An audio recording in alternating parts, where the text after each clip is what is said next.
જય શ્રી કૃષ્ણ, જય માતાજી. કેમ છો બધા? મજામાં? તો સ્વાગત છે તમારા બધાનું આજના એક નવા વિડીયોમાં. અને અત્યારે છોકરીયાલમાં 10:30 થયા છે અને બધું કામ જો થઈ ગયું છે. સવારનું 10:30 થાય એટલે જો કે બધું કામ તો પૂરું જ થઈ જાય.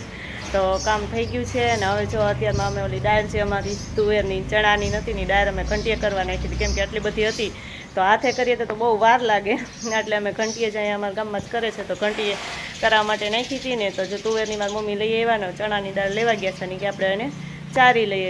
એટલે બધું જે દાણા દાણા રહી ગયા હોય અલગ પડી જાય એમને, અમુક અમુક દાણા રહી ગયા હોય એમાં, એટલે ફટાફટ અમે બે થઈ અને એ ચારી નાખી. તો જો મારી મમ્મી બહાર જ પવન છે ને સરસનો, તો તુવેર વાવલે છે અને તુવેર જો એકદમ મસ્ત ચોખ્ખી થઈ ગઈ છે, કેવી સરસની. જો ફોતરા એક ઉખડી ગયા છે, ક્યાંક કોક ફોતરું હોય તો બરાબર કોણ જાણે, નકર એક કંઈ ફોતરું નથી. એવી સરસની એકદમ ચોખ્ખી જો થઈ ગઈ છે કે આપણે જે નાખ્યું હતું ને ખારું ને તેલ ને એમાં પાણીમાં પલાળી દીધી, બહુ મસ્ત દાળ જો બની તૈયાર થઈ ગઈ છે. તો હવે આમાં કંઈ કરવું પડે એમ જ નથી. કોક એવું હોય ને કે રહી ગયું હોય ડોર એને વીણવાનું. તો જો બધી વવલાઈ ગઈ છે તુવેરની દાળ, થોડીક અહીંયા રહી છે. મારી મમ્મી હવે ભરી અને વાવલી નાખે. અને જો ગાય ફોતરા ખાવા માટે આવી ગઈ છે કે હું એ રહી જાઉં, હું ખાઈ લઉં ફોતરા. તુવેરની દાળ તો સરાઈ વવલાઈ ગઈ છે અને હવે આ ચણાની દાળ છે ને બધી જો મારી મમ્મીએ વાવલી દીધી છે, સરસ મજાની ચોખ્ખી થઈ ગઈ છે. પણ કોક આખા દાણા છે ને એને ચારવા પડશે, એટલે ચારી લઈએ ને તો આખા દાણા છે ને એ નીકળી જાય અને દાળ બે અલગ થઈ જાય એમ. તો જો ફટાફટ પવન થોડોક પડી ગયો છે તો એટલું થોડુંક રહ્યું છે વવલાઈ જાય તો. જો આ દાળ છે, આ ચણાની દાળ છે અને અહીંયા જો આ તુવેરની દાળ છે. તો બે જો ભાઈને વાવલી તો નાખી છે એટલે ફોતરી બધી ઉડી ગઈ, કારણ કે વાવલી નહીં તો આ ચારવામાં તો બહુ માથાકૂટ થાય. એટલે તો હવે જો આને ચારવી પડે, કેમ કે આમાં કોક આખા દાણા રહી ગયા હોય ને એ તો એ નીકળી જાય. એટલે જો આ ચણાની દાળ ચારવાની ચાયણી છે ને લઈ લીધી છે અને ચારી નાખીએ. તો ચારી નાખીએ એટલે આ એકદમ મસ્ત ચોખ્ખી થઈ જાય. અને આમાં જો એક પણ કોક ક્યાંક ફોતરું રહ્યું હોય તો ભલે, બાકી ક્યાંય ફોતરા નથી. અને એકદમ સરસ મજાની જો દાળ થઈ ગઈ છે.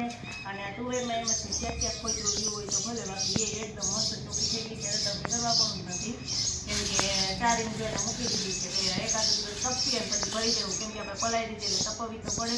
અને આ જો આટલી થઈ છે તો ફટાફટ બધા ચારી નાખે, આખા ચણા છે ને એમાં નીકળી જાય અને દાળ છે સરસ મજાની તૈયાર થઈ જાય. તારો ફટાફટ ચારી. તો જો મારા મીસુબેન સ્કૂલેથી આવી ગયા છે અને એને ભૂખ લાગી છે ને તો મમરા વઘારવા હતા. તો વઘારના મમરા પડ્યા હતા તો એવા એને નથી ખાવા. તો આજે હું કાલે લસણિયા મમરા બનાવી દઉં. ચાઈ લસણવાળી ચટણી લઈ લીધી છે મસ્તની અને તેલ ગરમ થવા માટે મૂકી દીધું છે. અને હમણાં મમરા વઘારી દઉં. હું કોટલા જ વઘારું, પછી નો ભાવે તો પડ્યા દે. એનું તો પાછું ખાતું મીસુબેનનું એવું હોય કા હે? હા, તો હાલો હું ફટાફટ હવે છે ને મમરા વઘારી નાખું અને મીસુબેનને ખવડાવી દે લસણિયા મમરા. કેમ?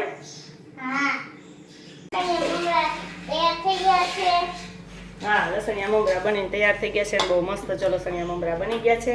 અને ફટાફટ છે ને ગરમા ગરમ મમરા મીસુબેન ખાઈ ગઈ. કેમ મીસુબેન? હા. હે? તો ચાલો હાલો ડીશમાં નાખી અને ગરમા ગરમ મમરા જ અમે બધાય મીસુબેન ની આરે અમે નાસ્તો કરી લઈએ. કા? હા.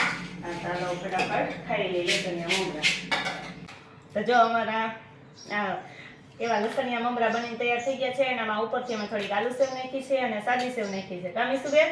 મીસુબેન ને ખાવાની મજા આવે. તો જો ફટાફટ અમે છે ને નાસ્તો કરી લઈએ. 5 તો થઈ ગયા છે ઘડિયાળમાં. કા પછી મીસુબેન કરી લે એની પ્રેક્ટિસ.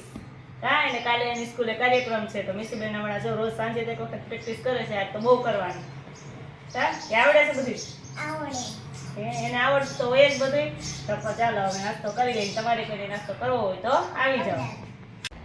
તો જો અત્યારે ઘડિયાળમાં 9 થઈ ગયા છે અને અમે બધું કામ કરીને ફ્રી થઈ ગયા છે. 9 વાગે જો કે અમે તો 8 થઈ નવરા થઈ જઈએ છીએ. પછી મેં એક બ્લાઉઝ કટિંગ કર્યું, મારે કટિંગ કરવાનું હતું ને તો કટિંગ કરીને મૂકી દીધું એટલે કાલંકો સીધું સિવાય જાય એમ. ને અમારી મીસુબેન જો અત્યારે બહુ થાકી ગયા, સ્પર્શેવો વળી ગયો. કા શું કર્યું બેન? કાલ ડાન્સ કરવાનો હે ને, કાલે એન્યુઅલ ફંક્શન હે ને એટલે. હા, તો એને બહુ ડાન્સની પ્રેક્ટિસ કરી. કેમ? હે? ક્યારની એકલી કરતી હતી કા? ગીત ચાલુ કરી અને ક્યારની જો પ્રેક્ટિસ કરતી હતી ને તો અત્યારે થાકી ગઈ. પછી મારે એમ કેવું પડ્યું કે હવે મૂકી દે એને, કે તું થાકી જાય એમ. એટલે રોજ હું કેટલું કહેતી હોય ને કે તું પ્રેક્ટિસ કર તો રોજ ન કરવી હોય. કેમ? અને કાલે અમે બપોરે જવાનું છે. કાલ બપોરે વાળવાનું છે 1 વાગે. કાલ સવારમાં સ્કૂલે નથી જવાનું, કાલે ને બપોરે સ્કૂલે જવાનું છે ને પછી ફંક્શન તો રાત્રે છે. કા? સાંજનું છે. 6 વાગે ને વાલીને આવવાનું. હા, તો 6 વાગે વાલીને આવવાનું. તમે ન આવીએ તો ન હાલે બેન? નહીં હે નહીં હા તો સારું હાલો. તમારે તો આવું જ પડે. હા તો કાલે આપણે મીસુબેનની સ્કૂલે જાશું ફંક્શનમાં કા અને આજે તો હાલો એમ બીજું તો કંઈ કામ નથી. મીસુબેન બહુ થાકી ગયા તો હવે સૂઈ જાય અને આ સાથે આજનો વિડીયો પણ અહીં એન્ડ કરીએ છીએ. જો તમને મારો વિડીયો ગમ્યો હોય તો લાઈક કરજો, શેર કરજો. જો ચેનલ મને હોય તો સબસ્ક્રાઇબ કરીને મળતા ને આવજો. Good night.